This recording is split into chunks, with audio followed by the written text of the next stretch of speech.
नमस्कार, मैं अमित और आप देख रहे हैं आंखें न्यूज 24। आइए नजर डालते हैं आज के महत्वपूर्ण खबरों पर।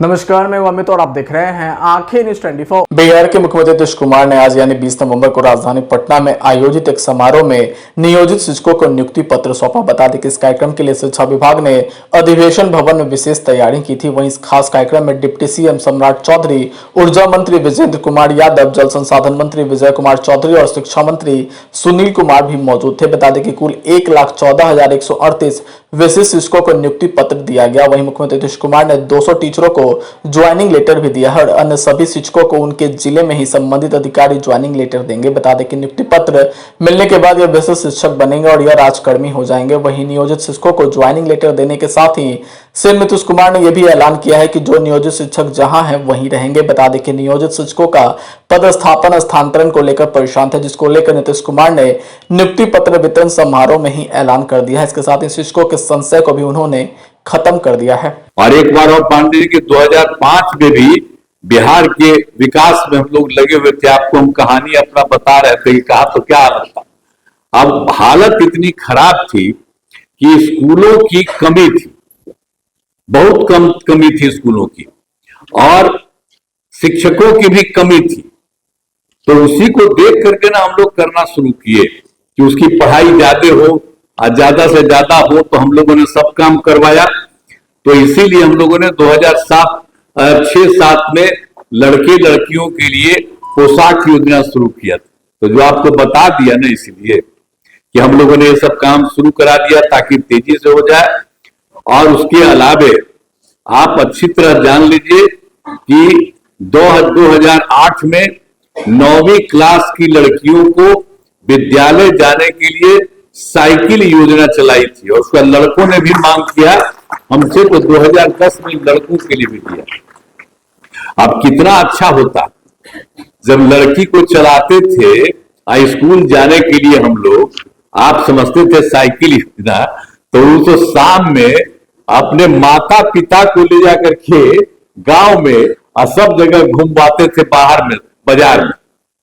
तो ये सब याद रखिए, हम कह रहे हैं आप लोग, जितना चीज पहले हुआ है उसको आप लोग भूल जाते हैं। अब पत्रकार सब लोग यहाँ पर बैठे हो, सबको कहेंगे कि पुरनका चीजवा को याद रखिएगा ना, तो पुराना चीज याद रखिए कि पहले क्या हाल, अब कितना ज्यादा लड़की लगी और फिर अब लड़का भी मांग किया, उसको दिया।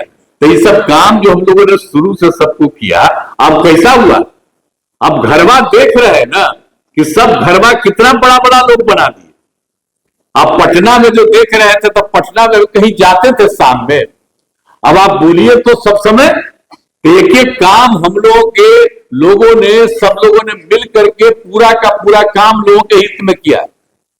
अब बाकी तो हम 2 बार गलती करा दिया, हमारा लोग 2 जगह गलत कर दिया, हम लोग तो साथ थे इसी के साथ। अब फिर मतलब का और 1.5 महीना हमको खराब लगा था, तो हम तो दोनों हटा दिए। अब हम कभी किसी को इधर उधर नहीं जाते। हम लोग जो शुरू से थे, हम लोगों का रिश्ता कब से था, हम लोगों का रिश्ता आप जानते हैं 1995 से हम लोग कहता था, 96 से। और उसके बाद हम आप जानते हैं तो साथ में थे, बीच में इधर उधर, अब कभी इधर उधर नहीं होगा। हम ही लोग मिलकर के साथ करते। तो आप लोगों का भी सतवा हो रहा था, तो क्या था, शुरू में तो सब लोग साथी थे, तभी ना हो रहा था, एक एक काम हो रहा था। शिक्षा के क्षेत्र में, स्वास्थ्य के क्षेत्र में तो कितना बढ़िया से स्वास्थ्य का क्षेत्र भी किया गया था सब लोगों के लिए। तो ये सब काम हम लोग सब मिलकर साथ करते थे। अब फिर से सब लोग एक ही साथ रहेंगे, कभी इधर उधर नहीं जाएंगे। अब बाकी जो आप लोगों को बता दिया, तो इन सब लोगों को जितनी तेजी से हो सकता है, और हम लोग तो कितना ज्यादा कर रहे हैं, लड़की को पढ़ने के लिए बोलिए, अब बालिका शिक्षा को सब तरह से हम लोगों ने कर दिया, एक एक तरह से जो काम किया। अब जब लड़की पढ़ती है 10+2 का हमने पढ़ाई शुरू कर दिया, तो आप जानते ही ना कि 12वीं पास करने पर पहले 10,000 देते थे लड़की को, अब उसको बढ़ा करके हम लोगों ने 25,000 कर दिया कि उनको सरकार की तरफ से दिया जाता है।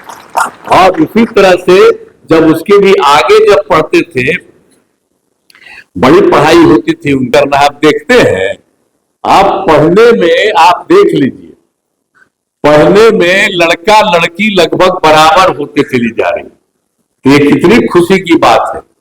और लड़की का महत्व नहीं जी, माता रही तभी ना हम लोग सब हैं, आप भुलाइएगा, वही ना जन्म देगी, और उसी से ना सब जब बैठे हुए हैं हम सब लोग, तो हम लोग जन्म कैसे लिए? माता से नहीं जन्म लिए, तो महिला से। तो हम तो सीखे शुरू से कहे कि महिलाओं को पूरा का पूरा आगे बढ़ाना, तब कितना ज्यादा हो रहा है, कितना काम कर दिए, कितना काम कर रही है महिलाएं। तो आप लोग भी पढ़िए, खूब तरह से पढ़िए, हम लोग काम कर रहे हैं। प्रथम सभी को बधाई देता हूं, सभी शिक्षक गण को, जिनको आज लगभग 1,14,000 शिक्षकों को एक तरह से राजकीय कर्मी के दर्जा के साथ साथ, और मैं वो दिन याद करता हूं यह साथियों, जब आदरणीय नीतीश कुमार जी ने 1993-94 में ये कहा था कि डिग्री लाएगा जो उसको नौकरी देंगे।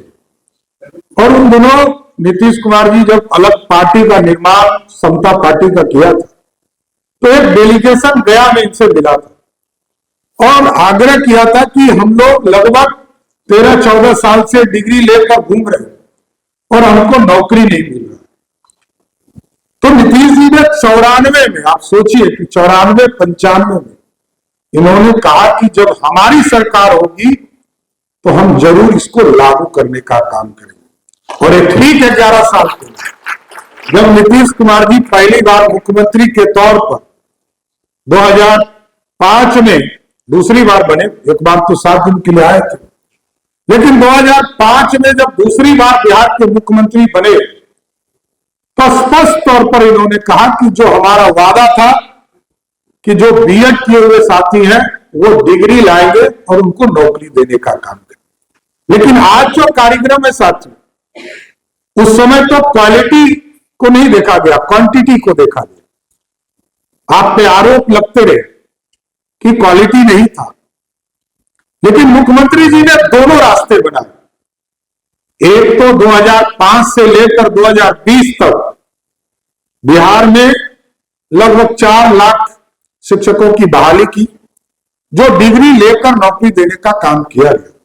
बाद में 2010-11 में आरटीई के माध्यम से टीईटी की परीक्षा शुरू हुई, एसटीईटी की परीक्षा शुरू हुई, और उसके माध्यम से परीक्षा के माध्यम से चीजों को बहाली करने का काम किया गया।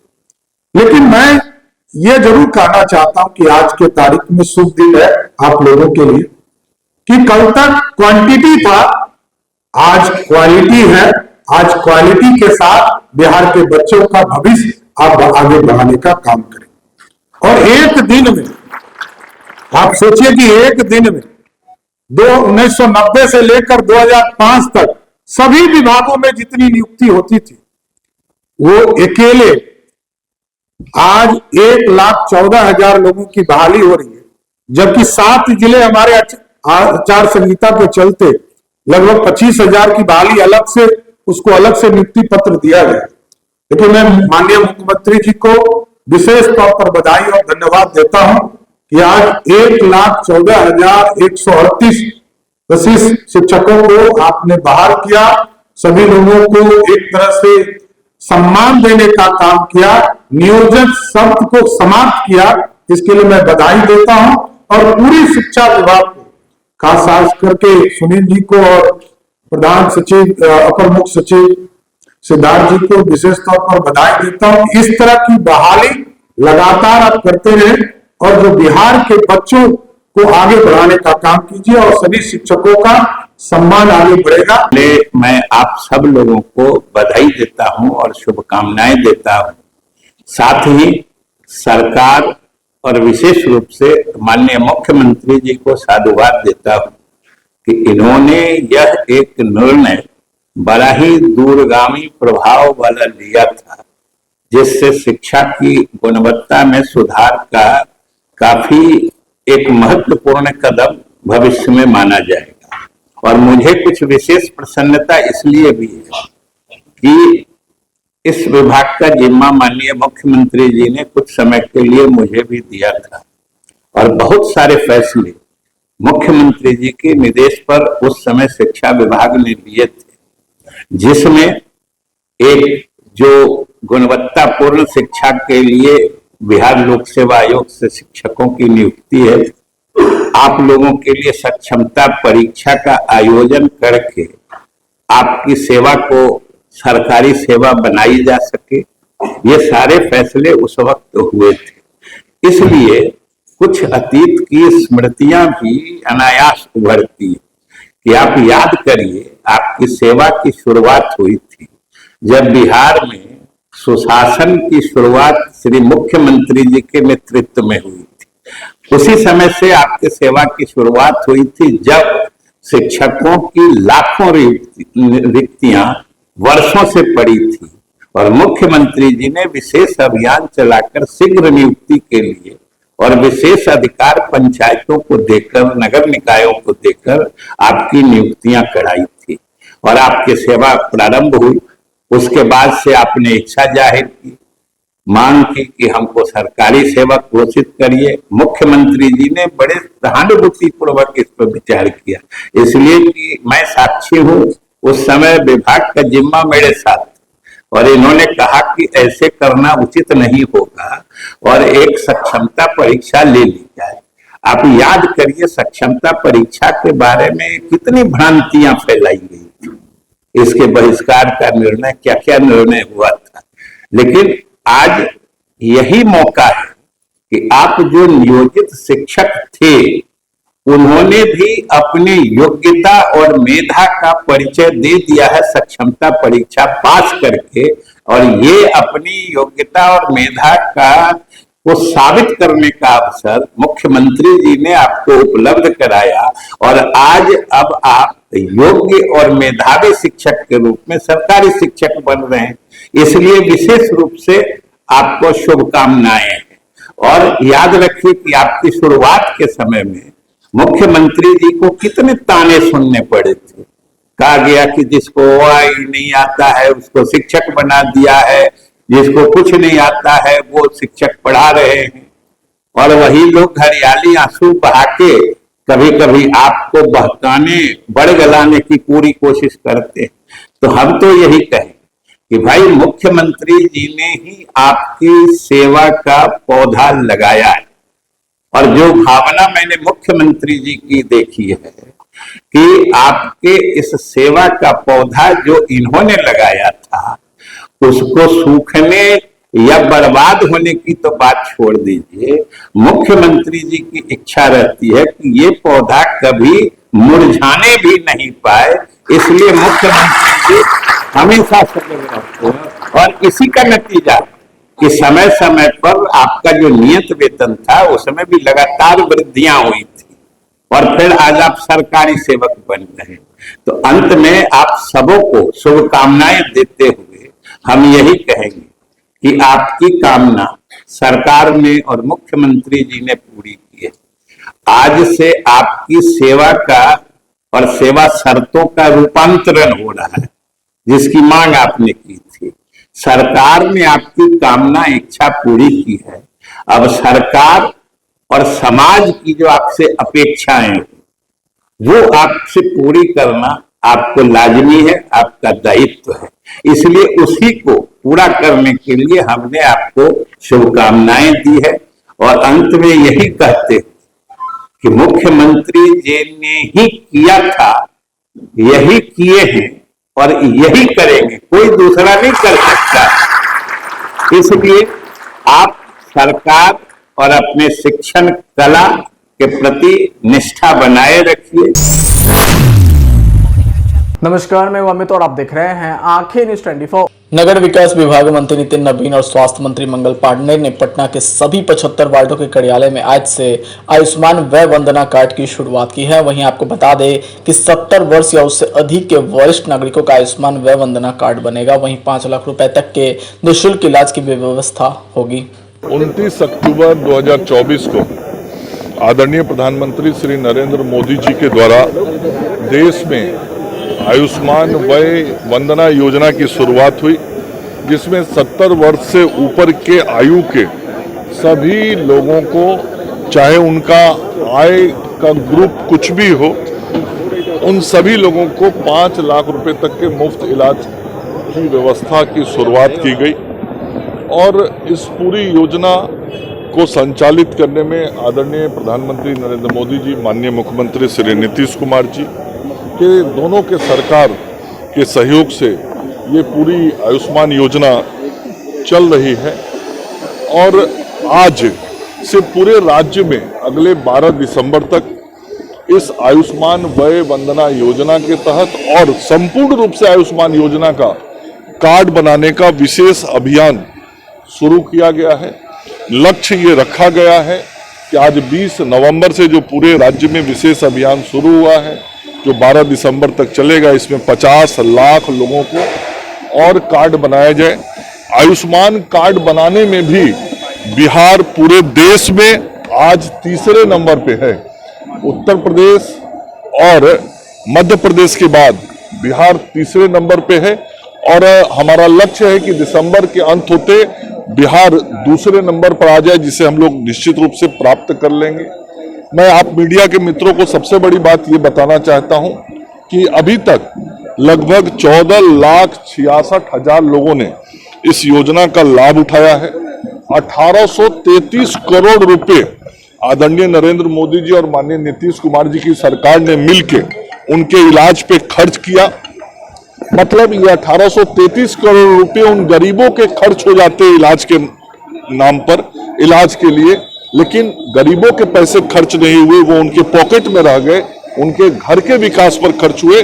और ये 1833 करोड़ रुपया भारत सरकार और बिहार की सरकार ने खर्च किया है। इसमें 1,97,000 लोग ऐसे हैं जिन लोगों ने बिहार से बाहर प्राइवेट बड़े अस्पतालों में जाके इलाज कराया और 506 करोड़ रुपए उनके लिए खर्च हुए हैं।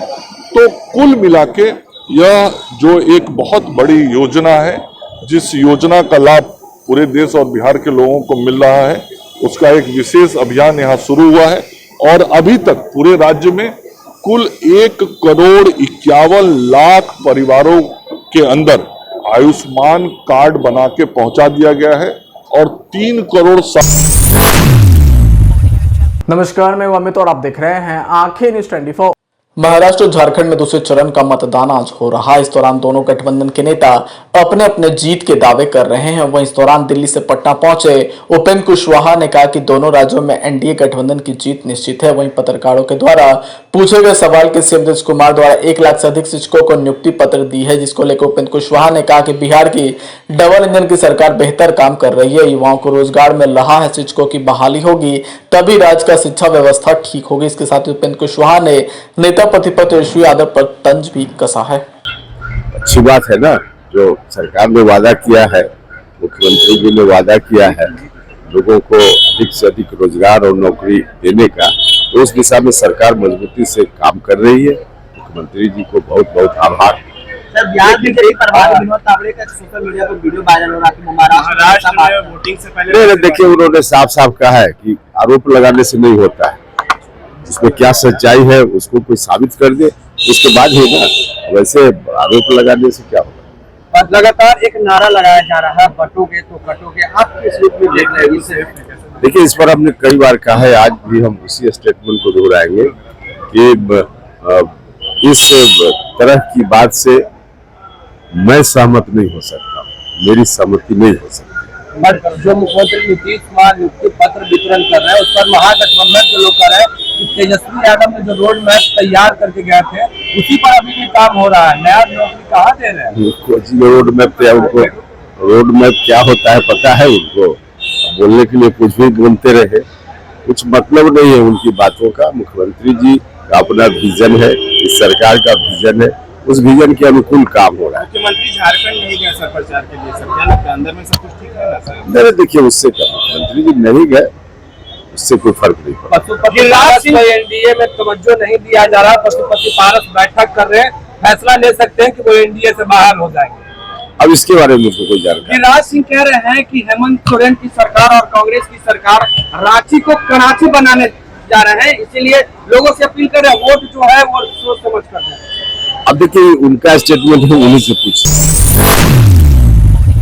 नमस्कार, मैं अमित और आप देख रहे हैं आंखें न्यूज 24। बिहार में मौसम में बदलाव महसूस होने लगा है। राज्य में लोगों को गुलाबी ठंड का एहसास हो रहा है। बता दें कि पछुआ हवा की वजह से राज्य में ठंडी बढ़ी है। वहीं इसके अलावा कोहरे का भी असर अब दिखने लगा है। वहीं बुधवार को राज्य के कई जिलों में कोहरा छाया रहा। सुबह के वक्त कोहरे की वजह से दृष्टा कम रही। वहीं मौसम विभाग ने अनुमान जताया है कि उत्तर बिहार में घना और पटना सहित दक्षिण बिहार में हल्का कोहरा या धुंध छाए रहने के आसार है। बता दें कि मौसम विभाग ने कहा है कि पछुआ हवा की वजह से रात और सुबह के वक्त तापमान में गिरावट दर्ज की गई है। अनुमान जताया गया है कि 23 नवंबर से कोहरे का असर पड़ सकता है। इसके अलावा धूप का असर कम होगा और फिर ठंड बढ़ती जाएगी। वहीं पश्चिमी विक्षोभ के सक्रिय होने का असर भी आने वाले दिनों में दिख सकता है। अनुमान जताया गया है कि अगले 4 से 5 दिनों में तापमान में और गिरावट दर्ज की जा सकती है और ठंड बढ़ सकती है। वहीं कोहरे की मार ट्रेनों और फ्लाइटों पर भी पड़ रही है। ट्रेनों की लेट लतीफी बढ़ने लगी है। मंगलवार को राजेंद्र नगर टर्मिनल स्पेशल से 11 घंटे की देरी से पटना जंक्शन पहुंची। वहीं श्रमजीवी एक्सप्रेस 2 घंटे, मगध एक्सप्रेस 3 घंटे, मुजफ्फरपुर एसी स्पेशल 4 घंटे, ब्रह्मपुत्रा मेल 2 घंटे और विक्रमशिला 1 घंटे देरी से राजधानी पटना पहुंची। अगर आप भी अपने दुकान, प्रतिष्ठान, school, college, coaching centre, restaurant, cafe का विज्ञापन देना चाहते हैं, वो भी किफायती दर पर, तो आंखें न्यूज 24 लेकर आया है आपके लिए एक सुनहरा मौका। आंखें न्यूज 24 न्यूज पोर्टल की दुनिया में बिहार का सबसे उभरता हुआ चैनल, जहां बिहार झारखंड से जुड़े तमाम बड़ी खबरें देखने को मिलती है। तो देर किस बात की, आज भी जुड़े आंखें न्यूज 24 के साथ। संपर्क करें हमारे व्हाट्सएप नंबर 8935876430 पर। क्या आप पत्रकारिता के क्षेत्र में अपना कैरियर बनाना चाहते हैं? तो आज ही Royal Ashoka Institute of Mass Communication and Journalism में अपनी जगह सुनिश्चित करें। आर्यभट्ट ज्ञान विश्वविद्यालय पटना से मान्यता प्राप्त 100% प्लेसमेंट के साथ royal Ashoka Institute of Mass Communication and journalism नामांकन जारी है। हमारा पता है DS/16 गायत्री मंदिर के समीप, कंकड़ बाग, पटना 8,20,000। आप हमें संपर्क भी कर सकते हैं। हमारा मोबाइल नंबर है 9955456126।